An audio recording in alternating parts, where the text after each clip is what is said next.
ผมพี่น้องไอ้เนาะอ่าผลงานสองไอ้น้องมื้อนี้พี่น้องไอ้นี่น้องตัวทองเอากำลังใส่เล็กพี่น้องไอ้สองก้อนซีเนาะต่ออีกขับลง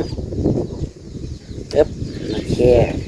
มาพี่น้องเดี๋ยวสวดเลาะเบิ่งเนาะได้หลายอยู่ได้เนาะให้พี่น้องเลยเพียงกันคักขนาด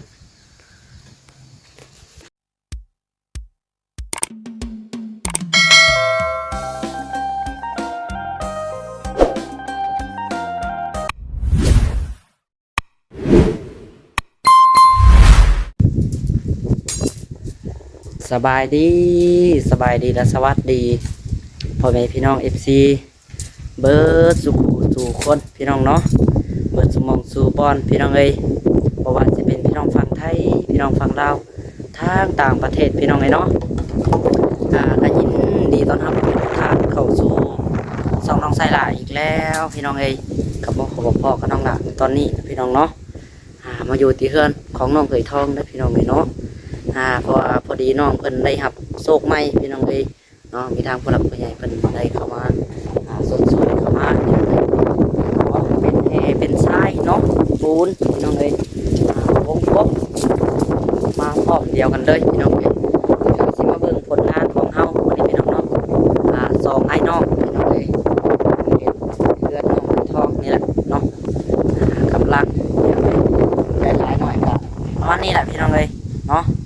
กะว่าสิผสมปูนก็อีกอยู่ไปวันนี้เดี๋ยวเราไปเบิ่งไปโซนน้องกันพี่น้องบรรยากาศลมเย็นดีพี่น้องวันนี้เดี๋ยวน้องหลับลงเบิ่งกล้องดังนะพี่น้องวันนี้เนาะกล้องหน้าก็ค่อยถนัดปานใดพี่น้องเลยพี่น้องเลยเนาะท้องฟ้าแจ่มใสดีวันนี้อากาศลมเย็นพี่น้องเลยไปแน่พี่น้องเหมาะการที่เรียกลมแบบนี้กำลังห้อนไหนว่าเนาะอยากปุ๊บป้าน้องเคยท้องเลยโอ้นานพี่น้องเอ้ยวันนี้ก่อกันสองไอ้น้องเนาะถ้าน้องจ้อยเพิ่นก็และพี่น้องเอ้ยอยู่เพิ่นกำลังเทห้องน้ำอยู่เห็นเพิ่นก็มาซอยอยู่หรอกเนาะได้เล็กน้อยอะไรเพิ่นก็ข้าวเวียกอยู่พี่น้องเอ้ยเนาะน้องเคยท้องสิผสมอีกสอบหนึ่งพี่น้องเอ้ยเนาะสบายดีน้องเคยท้องพี่น้องเลยโอ้โตกำลังเนาะสิตักทรายผสมอีกสอบหนึ่งเบิดไปแล้วพี่น้องเลยเนาะสองสอบที่ปูนจักสอบถือทองคนสั่งมาให้ประมาณ20บ่อ๋อเบิดไปแล้ว2เนาะยังอยู่เท่าไหร่183ตัวนี้ก็ยังอยู่17เนาะไหนได้หมอเนาะไหนวัดปูนเหี้ยอะไรได้เนาะเถิดทองอ๋อตัวให้น้องเป็นตักก่อนเนาะผสมน้องหล่าขออนุญาตจับกล้องจังหน่อยนึงเป็นยังไงผลงานคลากันก่อเป็นยังไงฮะเดี๋ยวสิเลาะเบิ้งให้แม่FCเบิ้งก่อนพี่น้องเนาะด้านนอกนี่กำลังพี่น้องก็ตัวนี้นี่กำลังสีก้อพี่น้องก็ได้2ก้อนแล้วก็ซีใส่เล็กแบบนี้แหละพี่น้องเนาะแต่ละหลังที่ผ่านมาก็ได้นี่แบบนี้เลย2ก้อนแล้วก็น้องลาซีเสียบเล็กเจาะเสียบเล็กเนาะเพราะว่ามันยังพี่น้องมื้อนี้จังเฮ็ดเวียกกัน2คนเนาะเพราะว่าพี่น้องค่าเวียกค่างานทางพ่อก็ได้จัดค่างานดองพี่น้องเลยพี่น้องเนาะจะติพี่น้องเดียวกันนี่แหละทางพ่อก็เข้าไปบ้านอยู่ต้องพ่อแม่ไอ้กันขุนมาเบาทรงน้องวีญี่ปุ่นหมดแหละเนาะเพราะว่าเป็นเคยเขาเบาทรงก็ได้เป็นเคยเพิ่นพี่น้องเลยน้องเห็ดจินโอ้ทางวัดจิตเป็นเขามาเลย ายเพิ่นหากเข้ามาได้เนาะ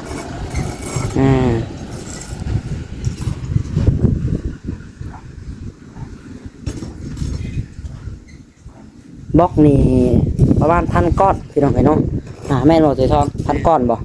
1,000 ก้อนพี่น้องเอ้ยแล้วก็ปูนเนาะวงกบพี่น้องเอ้ยมาให้แล้วก็สิผสมปูนต่อนี่แหละพี่น้องอ้ายเพิ่นเข้ามาแล้วบัดนี้เนาะพอเห็นแต่บ่เวียงพี่น้องเข้ามาเล่นน้ำอยู่เนาะบ่เวียงเพิ่นเข้ามาเล่นน้ำน้องๆอยู่มื้อนี้บ่มีไผเข้ามามีแต่บ่เวียงพี่น้องหาเห็นบ่จิตเข้ามามื้อนี้ทางบ่จิตหาก็เข้ามารอบบ่ายแหละพี่น้องบ่าย1แล้วตอนนี้ก็ได้สิเข้าบ่าย2ละเนาะอีก7 นาที8 นาทีเข้าละบ่าย2 โมง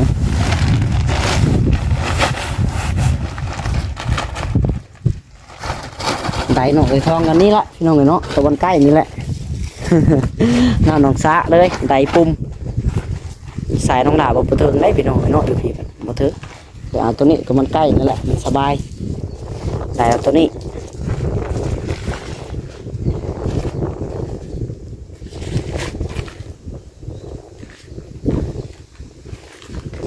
ผลงาน2 ไอ้เนาะพี่น้องเอ้ยนี่ก็เพื่อนตัวเองงามอยู่ได้ล่ะเนาะน้องสีทองก็ได้ เอางามไปนี่ไหมเนาะเวลาสาดจังสบายเส้นกับจุดเลยเนาะจากก้อนบล็อกเป็นก้อนเดียวเบิดแบบนี้เนาะติดกันชับก้อนเดียวไปเลยพี่ดอกนี่แต่ละอันเนาะนี่เพียงกึบเลยเวลาโบกก็สบายมันเพียงกัน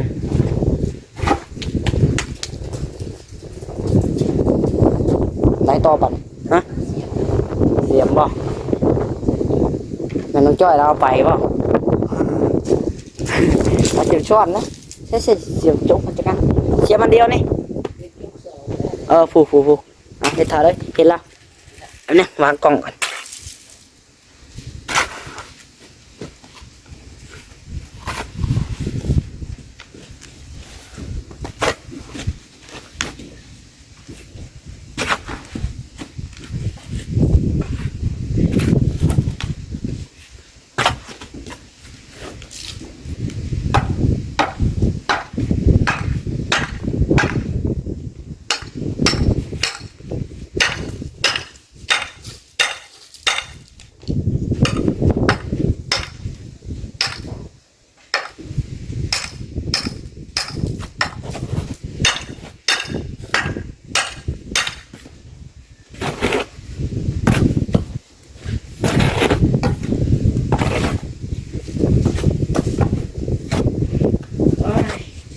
เวียกมื้อนี้อ่ะพี่น้องเนาะ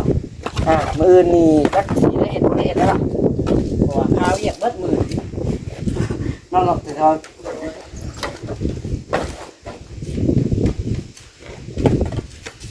เฮ็ดกันพี่น้องไอ้2 ไอ้นอกนี่แหละอยู่นำกันมื้อนี้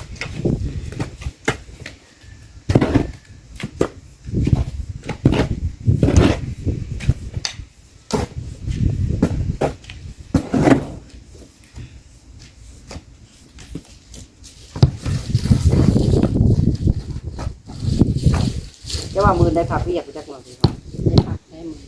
มีแต่งานกับงานแล้วงานนี่บัดต่องานแจกต่อนะฮะไม่แม่นบอกงานดองอีกดองพี่น้องอีกพี่น้องเนาะแล้วงานดองตัวนี้งานอีกงานแจกอีกงานแจกของพระเฒ่าสินทอนพระเฒ่าสินทอนพี่น้องเนี่ยสาวแต่นอนเลยปัวเอาผิดเลยโอ้ยเจ็บท้องเลยโอ้ยโอ้ผิดอะไรเราก็ทนลายเนาะเนาะเลยท้องแล้วหัวกันเลยโอ้ผิดหัวสาวแต่งอ่อนพี่น้องเนาะเขาสุดทอดเลยจับงานแจกสิบวางนิดเนาะเอาน้ำมาใส่ก่อนเอาละสำนี อ่า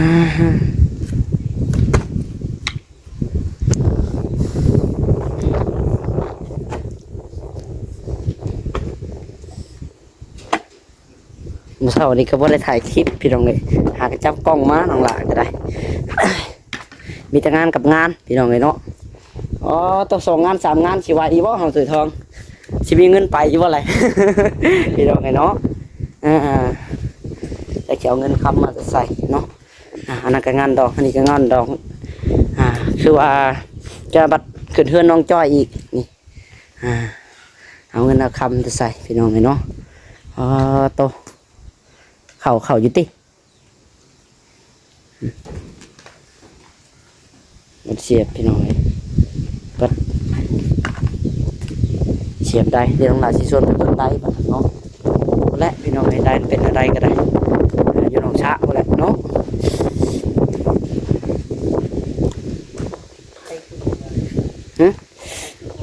เขาบ่เป็นไฟดับบ่ว่าที่เหยไฟดับ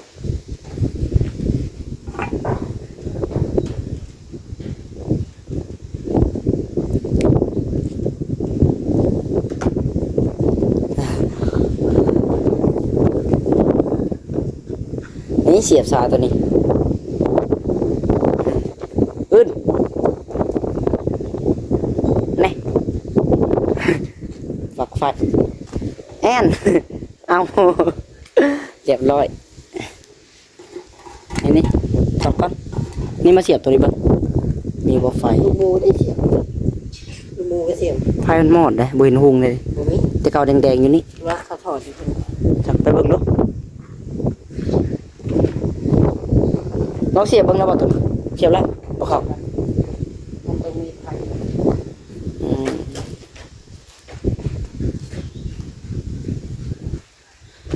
มึงเด้อมึงหลาดลองดูพี่น้องเนาะนี่สิลองเบิ่งก่อน ไฟ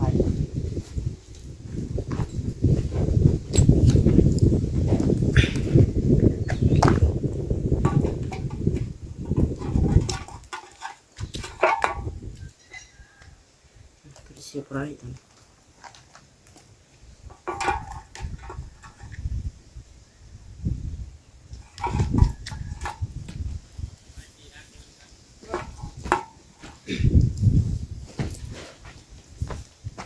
เสียบเพิ่นถอดบ่ฮะ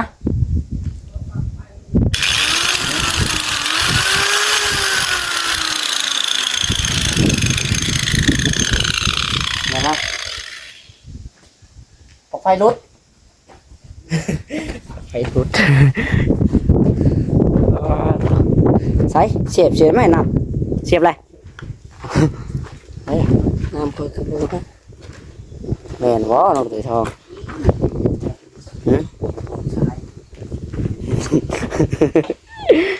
เอ้ยใครถอดตัวนี้เมื่อกี้นี่เนาะ กี่เดี๋ยวว่ายังตัวหนึ่งนะเด้อตายได้ดิโอ้แห้งอยู่ไรพี่น้องเนาะได้ปุ่มก็ได้ โอ้นี่นะนี่มาฮดกับใส่กำลังนี่มันแล้วนี่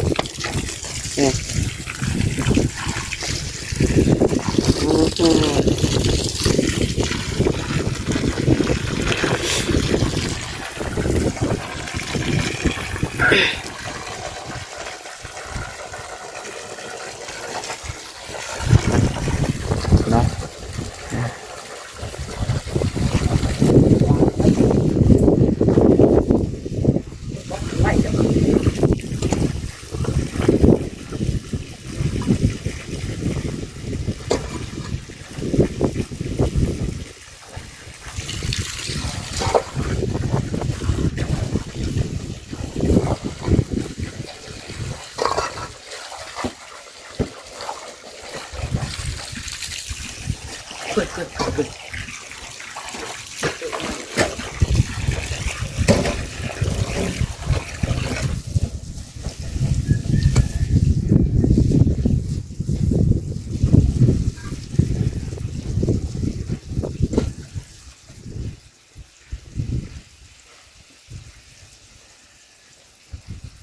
ซาไว้กับซ้ำนี่แหละพี่น้องเนาะเพราะว่า เฮ็ดเองคนเอง ว่าจะว่าตั้งแต่ก่อนเนี่ยได้คือจะได้หลายช็อตอยู่รอบนองเลยน้อง เ เป็นกระตักเองบอกอีกพอดี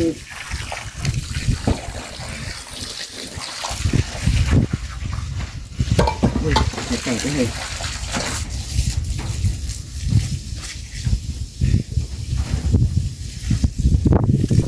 ปอกแตกครับ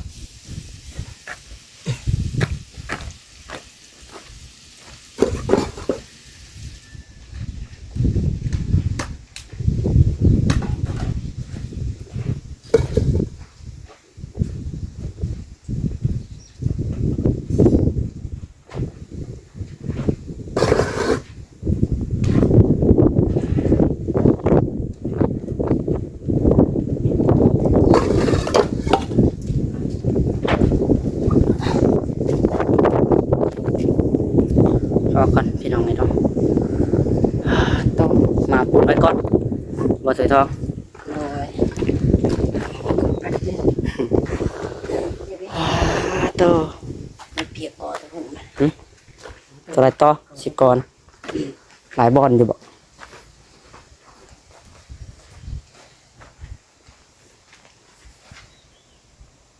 ได้หันบ่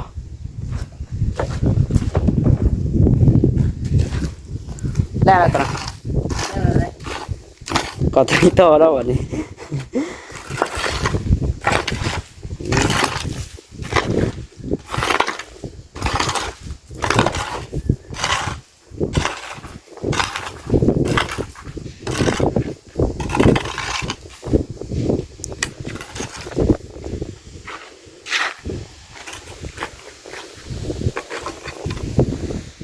นี่แหละมาปูดรอก่อนพี่น้องเลยมาปูดไว้ก่อนเอาไปทองให้น้ำมันลงจังหน่อยก่อนเนาะเดี๋ยวจังลุยต่อไปพี่น้องเลยโอเคเนาะสำหรับคลิปนี้ก็ได้สิขอตัวไปก่อนพี่น้องเลยไปพบกันคลิปต่อไปนะพี่น้องเนาะสำหรับคลิปนี้ก็หอบพี่น้องเลยว่าพี่ว่าถึงขอโทษขออภัยอะไรเนาะถ้าว่าน้องเราผิดพลาดประการใดต้องขอโทษขออภัยพอไปพี่น้องแม่FCเบิดสุขสี่คนพี่น้องเลยไปสำหรับคลิปนี้ก็สิขอกล่าวคำว่าสบายดีพี่น้องเนาะเดี๋ยวรอเบิ่งรอติดตามจากช่องเบาจิตต่อพี่น้องเลยเนาะเพิ่นกำลังเข้ามาเล่นน้ำน้องหลาสิจับกองเบิ่นมันกับบ่คือพี่น้องเลยเนาะเดี๋ยวน้องหลาก็สิขอจบคลิปเพียงเท่านี้พี่น้องเลยขอโตวเฮ็ดเวียกเฮ็ดงานก่อนพี่น้องเนาะเอาสำหรับคลิปนี้ก็สิขอกล่าวคำว่าสบายดีพ่อแม่พี่น้องเบิดสุขสู่คนพี่น้องเนาะโดยบ๊ายบาย